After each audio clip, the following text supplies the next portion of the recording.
Hey, it's time for Tom's Tunes. Super common boat behind me. This is a Sweetwater, aka Godfrey Marine. You're gonna see AquaPatio. There's a few others that are really similar. I've been working on a lot of these lately, but Sweetwater is part of that whole conglomerate. Is that the right word for that? Of boats, brands anyway.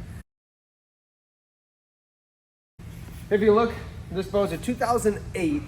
It's got a really nice Honda 4-stroke 50 on the back. We're gonna keep that, but you can see the railings. We've got the see-through here, the rounded drops in the door. These are outdated. They're going. New railing kit in black. We're gonna do new teak tan vinyl floor. This thing's gonna look totally different when we're done.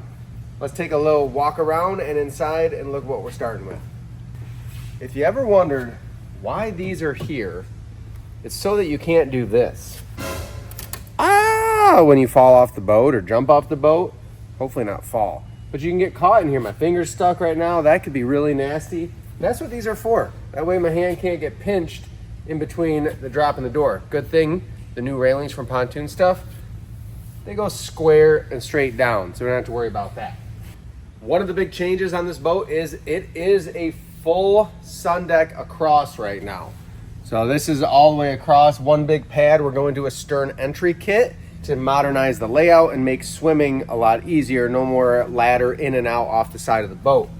We've already got a modern style with this going straight across. We'll keep that. Nothing has to change in the transom area other than that stern entry door.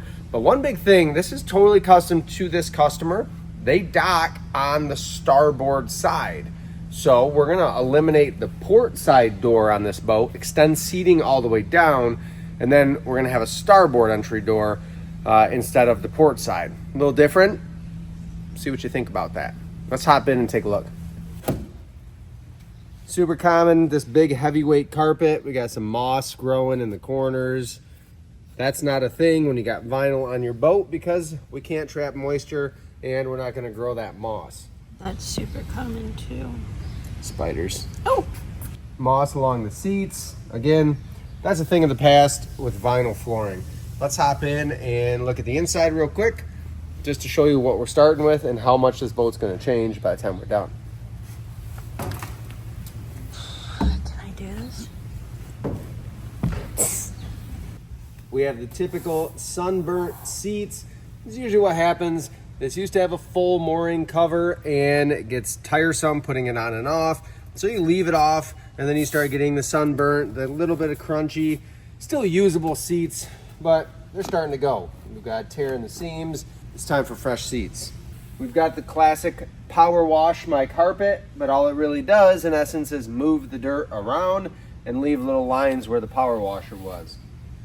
So again, on this boat, we're gonna stick with the L couch in the back, but we'll have a door through here instead of being full across. And then we're gonna extend the seating all the way forward. Essentially the whole port side is gonna have seats run the whole way. New console, new captain's chair, new electrical, new lighting inside and out. It's getting it all. Let's get to work on this one and get it started in that transformation. Here we go. Let's talk about Honda here real quick. Control wise, we got a binnacle mount. This is a factory Honda control box and then key switch. So we're gonna end up unhooking all of this from this console because we're going with a brand new console. It's really not in bad shape. It was taken care of. And it's this kind of plastic fiberglass. This stuff tended to hold up pretty well. We've seen it on a lot of these Sweetwaters. So I'm gonna go ahead and just take this cover off here and that's gonna expose a little more of the mechanism. And these are really similar to what you see in Yamaha and Suzuki as well. They all run the same shift and throttle cable, and the mechanism really is very similar among all of them. So let's go ahead,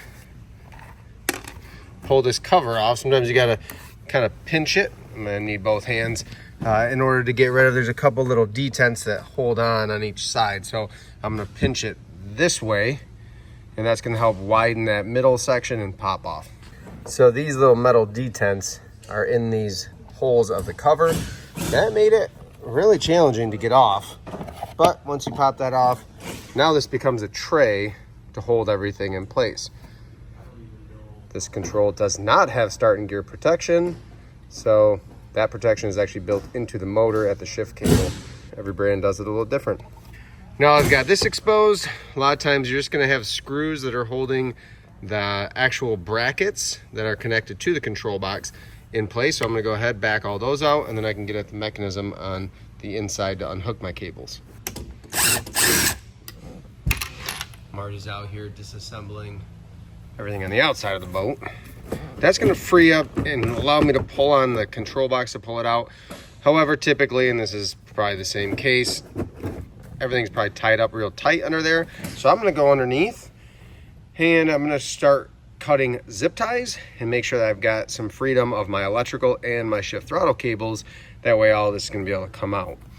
I'm gonna also have to take a look at our key switch, if I can get at it here. So same thing with the key switch here. There's gonna be some quick plugs. You can see those there. We've got a whole bunch of connectors here for the key switch and your horn, main ignition harness. I'm just gonna look on the other side. It's been a while since I worked on a Honda. Worst case, we'll label these just A, B, C, D, unhook them, and then we can leave the harness all as one and take the key switch out of here so it doesn't get damaged or anything. But it's got to come out anyway. I just want to make sure there's not another quick connect for the rest of the harness on the inside. I labeled the key switch harness on that. Turns out it's actually a key switch and gauge harness all combined behind the dash. That unhooked from our main ignition harness down here. So once again, I label those. Just makes it quicker and easier. Sometimes these colored wires don't correspond on both sides of the harness, so label them just to be safe. We'll keep tearing this apart. Most everything's already unhooked. So on this control box, really similar to a Yamaha, you're gonna have a pair of machine screws that are threaded in that hold this bracket on. We'll set those aside in our little bucket. And this cover is then held on by 3 more machine screws. We'll loosen those out. And essentially, these 2 down at the bottom, they're kind of pinning that cable into position. So again, might as well use that. We've got it to keep everything in order.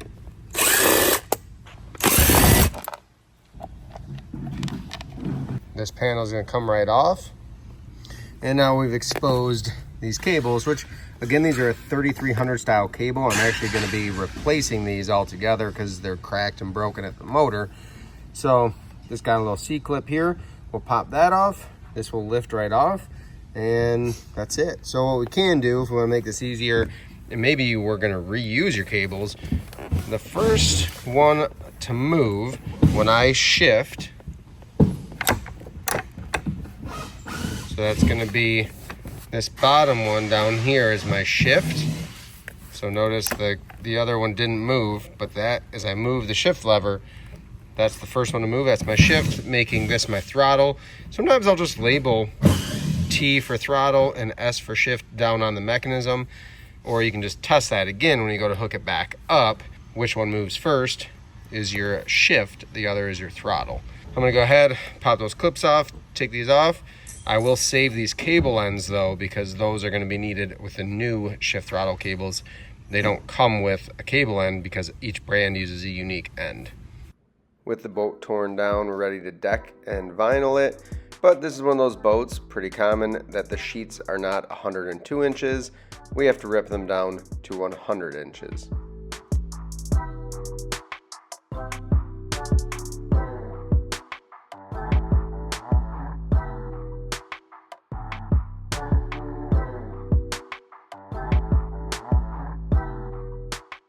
With the tan teak vinyl installed, we go ahead and let it rest 24 to 48 hours. Then we get that deck trim on and it's time to mock up the seats.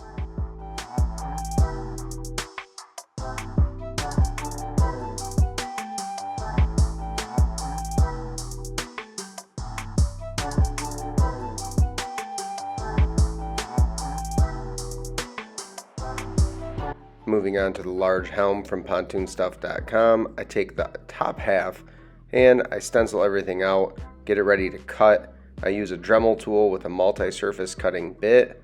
Keep 2 hands on the Dremel, and that's going to help you not have any mistakes. Keeps everything nice and stable while you're cutting. I like to mock everything up or even pre-install it off of the boat. That way, if I need to make any adjustments to my cutouts, I can do that without making a mess on the boat.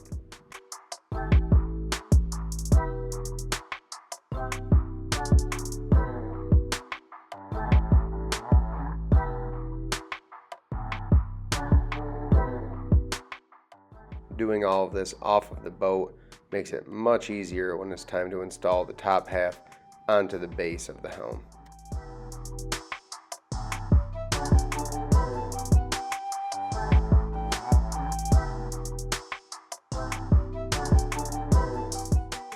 I've got the console all wrapped up, ready to install on the base. It's time to move on to the railings. I get everything mocked up and I install my doors with the hinges first. So I mark my hinge holes, pre-drill, and then run my self-tapping screws. Then I line the door up and repeat the process, making sure it's nice and level with the side panel.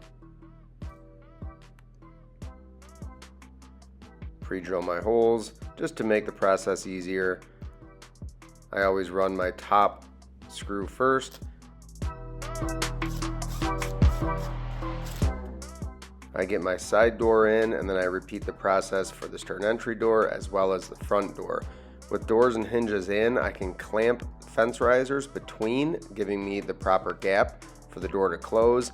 Then it's time to bolt the railings down. I use a plastic protector to keep the railings from getting scratched.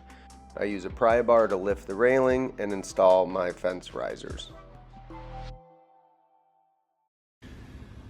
This has become kind of a part, it's kind of a celebratory time when we're in the middle of a restore, but what's gonna happen here is I'm just gonna hook this up real quick, just my accessory harness. So this is just the harness that services my switch panel. Gonna hook this up real quick. I do hate wing nuts on batteries. That'll probably get swapped out for a stainless nut, and we'll wrench tighten that when the time comes. But that's hooked up now. Let's go hit some switches. This boat essentially got the deluxe package. It got everything that we do for lighting. Got our horn, our LED nav lights. I haven't run the anchor light yet, but wall-mounted navigation lights. We've got docking lights here. Super light, bright LEDs. I do my lights first. So nav lights, docking lights. Those are the most essential for evening cruises. Interior LEDs. Exterior LEDs. Shining on both sides. And then this switch, actually the last switch is open right now. It could have a 12 volt accessory added to it. This one is for my stereo.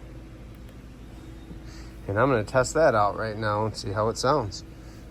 I haven't thrown an antenna on that yet, so it's gonna be kind of hard to see. I haven't run my accessory stuff to the key switch for my ignition harness and everything. That will power my gauges. We're not quite there yet. But all my interior lighting and LEDs are done. I will run a wire up through the floor to my Bimini. I'm gonna get the brackets installed in just a minute here. Get that wired in so that my stern light on top of my Bimini top works. And things are coming right together. Just waiting on 2 seats. Lean backs are gonna go back to back right there. It's gonna be a tight squeeze, but it's gonna be a cool layout. Full seating, that whole port side all the way back. I think it's gonna be really neat.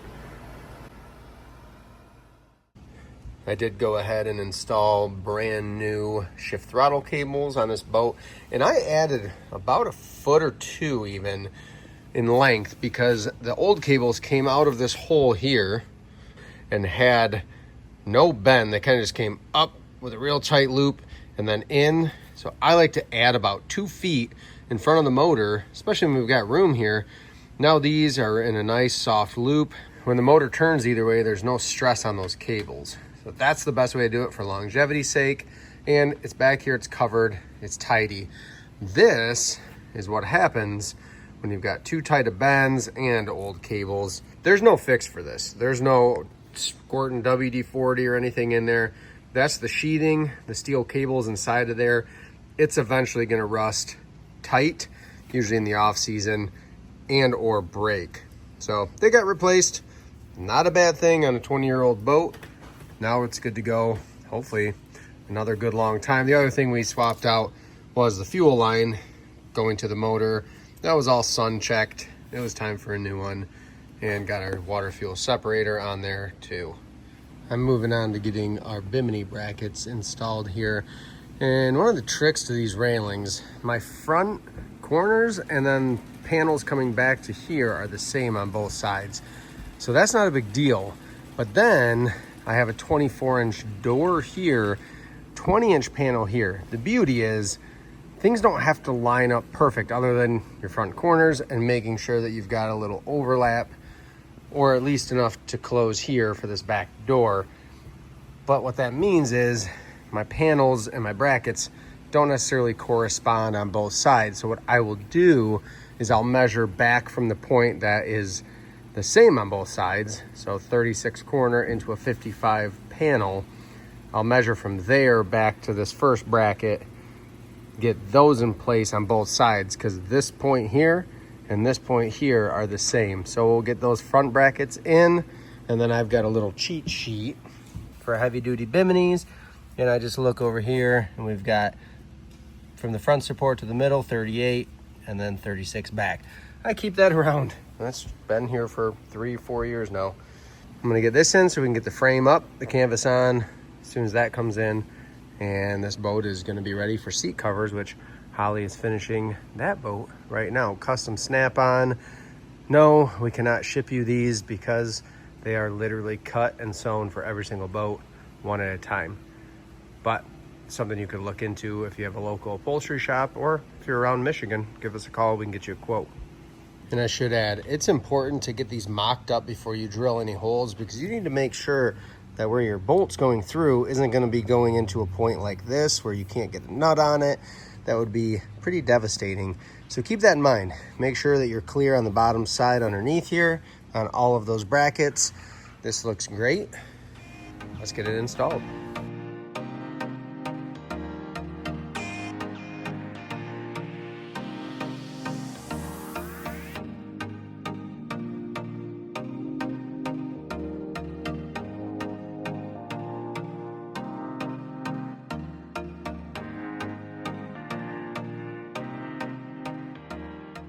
That's definitely a two-person job putting this up here. I've done it by myself. It is not fun.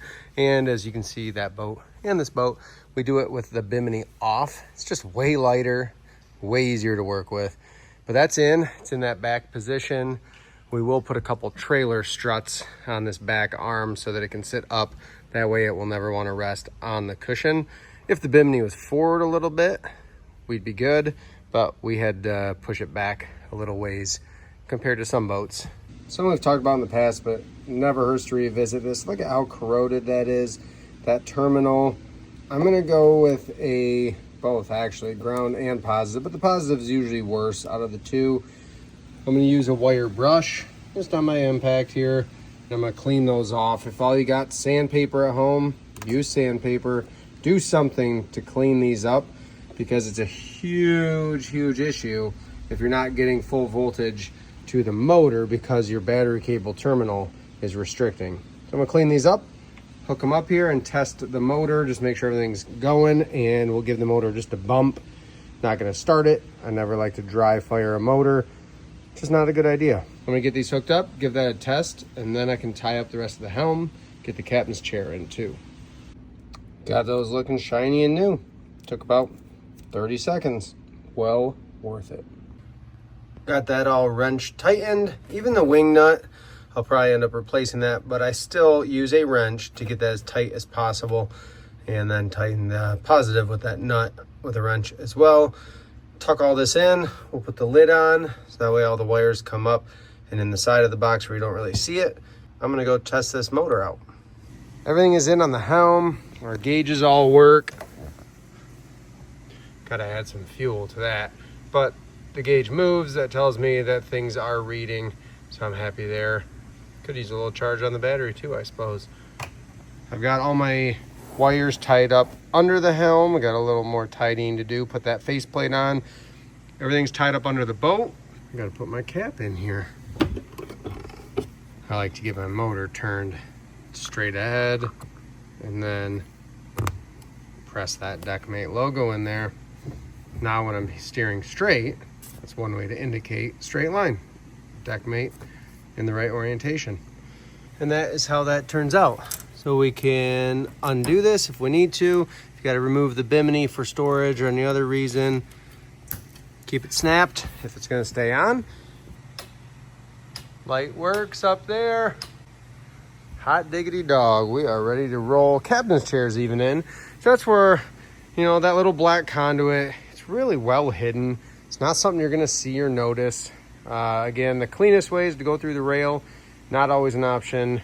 This is the simplest solution I found with these railing kits. I'd love to find a piece of like weather stripping that's got a tube through it, that's a peel and stick, really nice sticky 3M maybe, that we could run vertical there and slide the wires down through to avoid having to drill. But hey, this works. It's clean, it's efficient, and I haven't had any trouble with it yet. I've probably done 30 or 40 of them, I bet now. Still waiting on these two seats to come in. There's two lean backs that are literally going back to back to make this entire side seating. We offset the battery over here. We've got the captain's chair. We've got ample seating up ahead as well. You know, 2-3 people can sit there. The nice thing for weight distribution on this boat is the fuel tank is in the transom. If you watch my channel, I don't love transom fuel tanks. You know, it's dead center underneath the transom. Just got to keep an eye on them. We did install a water fuel separator. It's just the nature of the beast. Water likes to get into those tanks. And just got that right lean back in so we can get that at least started in place there. And I'm going to get the Bimini top on. Got the black canvas here as well.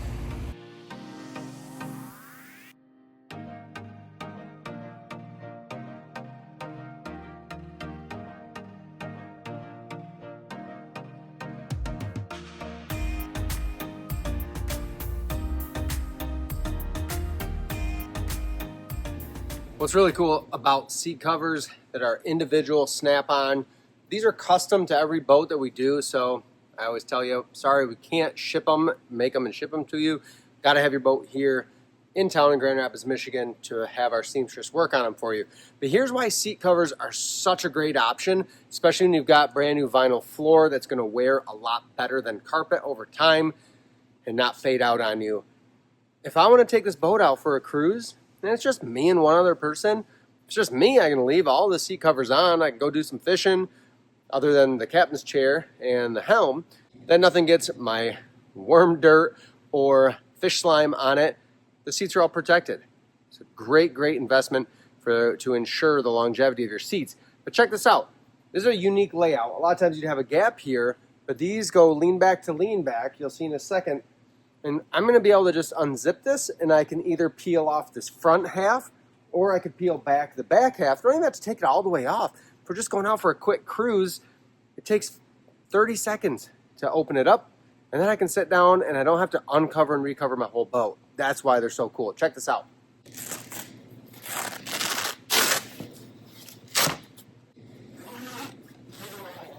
So now it's your choice. I can unbutton a few of the railing snaps here in the bottom snap, and I can just fold it out of the way. Now I've got a lean back seat ready to sit in and enjoy, or I could do it to the back side. Or if everybody's coming out on the boat, we're going to pull them all off real quick and easy, and then when it's time to put it away, nobody has to crawl underneath and put the poles up on those really hot days especially.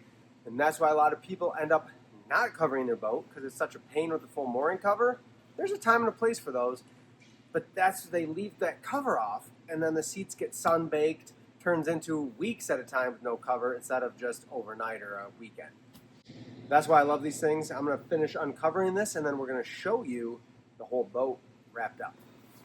You would never guess that this boat is a 2008 and looked the way it did when it came into us. It's all brand new, from everything above the pontoons, and the motor was a great little 4-stroke motor. Let's take a walk around the outside and show you what we did out here. To start, the black railing kit. This is the black metallic. This is an 8.5 foot wide kit with the stern entry. So sun deck, stern entry, has access to the ladder. We'll show you that in a second. When you do these new railing kits, you get the opportunity to modernize the boat just like the boats at the boat show. We've got LED docking lights into the railings. The wiring is hidden. It goes right into the seat base and down through the floor. We can do navigation lights wall mounted. Again, nothing to step on there. They're out of the way and they're sleek. They're bright. Really, really nice option when we're talking about making a boat look new again or look like the brand new boats. Come around with me. This is a really unique layout because we've got only a starboard door. This is what you get to do when you tear everything off the boat and you start fresh with just a fresh platform. We can rearrange it. They always dock on the starboard side. It's what works best for them on their lake. So we have a door here, and on the back side, keep coming, this starboard door in the rear opens up. It can drop into a catch to stay open for swimming. We've got the stainless steel swim ladder. This drops all the way down, really nice and deep in the water. It gives us that entry point. We're able to reuse their fuel fill. Remember, this is a transom mount tank. Still really easy to get to, and actually, I would argue even easier than the old setup because we can stand right here and fill the gas. They used to have that full sun deck across and made things a lot more difficult. Going in? Oh, yeah. Do you want to come in with me? Yep. Let's go. How'd you have again? I'll go in the store. Oh, okay, yeah. Oh, she's so pretty. She is. She is a pretty one, this one. This is the unique layout I was talking about. We've got port side seating the whole way. Yes, it's going to list a little bit to port when we get a full load of people, but we offset the battery to the starboard side. Definitely going to help a little bit there. And remember, this is a transom mount tank, so it's center anyway. It's going to help a lot with the weight distribution. We've got back-to-back lean backs. So this kind of just becomes, I can talk to somebody back here. I can have a party up front. If you got kids, this kind of creates some separation. Let the kids and the friends hang out up front and the parents in the back. That works too. Big wide radius 36-inch seats up front. 55-inch bench with the lean back, and then a 38-inch bench with the armrest. I tell people this all the time. You're gonna appreciate having a little extra floor space from time to time, and that's what we get right here. So a towel bag, snack bag is gonna fit there, no problem. Otherwise, you have so much storage under these seats. It's pretty endless. We throw all of our seat covers in them, but there's so much storage. No shortage of storage. Can you Kinda wrap rhymes. that? Like wrap it. There's no shortage of storage on this boat. You can put things anywhere unless they don't float, because you don't want them on a boat if they don't float, and then they'd sink. Is that good? That's cute. Coming to the back, we mirror that lean back, flowing right back, somewhere to kick up, put your feet. We've got a triangle table, and the whole point of the triangle table is just really nice flow through here, but we can get behind it, hang out, put my snacks here, my drinks here, sit in the corner. This is one of my favorite seats on every boat, is this back corner. And if we don't want the table in, we're flowing around, we simply remove it. And on this boat, because of that transom fuel tank, this table and everything will fit right in this back compartment. It's empty. There's tons of space back there. Just as quick and easy to set it up. The other features on this boat, it got everything. It got all the bells and whistles. We've got our LED navigation lights. We've got docking lights. We've got interior LEDs. We've got the exterior LEDs as well. We've got the stereo, upgraded dash panel, fuel gauge, tack, GPS speedometer, and a volt gauge. Got the glove box. It's got everything that you're gonna need to go out for a day on the lake and then some. It's getting to be spring almost here. We're still frigid cold in Michigan, but our boating season's coming. This boat is going home tomorrow, get packed away until the springtime where it can be used. As always, I've got coupon codes in the description of this video for all of the seating, flooring, consoles, steering wheel, everything you need for your project. You can get it at pontoonstuff.com. In the description is that coupon code. It helps our channel and it saves you cash. I don't know if you see what's behind me. We're gonna be tackling that pretty soon here. 30-foot double decker. Comment, how do you think that one's gonna go? It's gonna be a special boat. Thank you so much for watching. See you next time.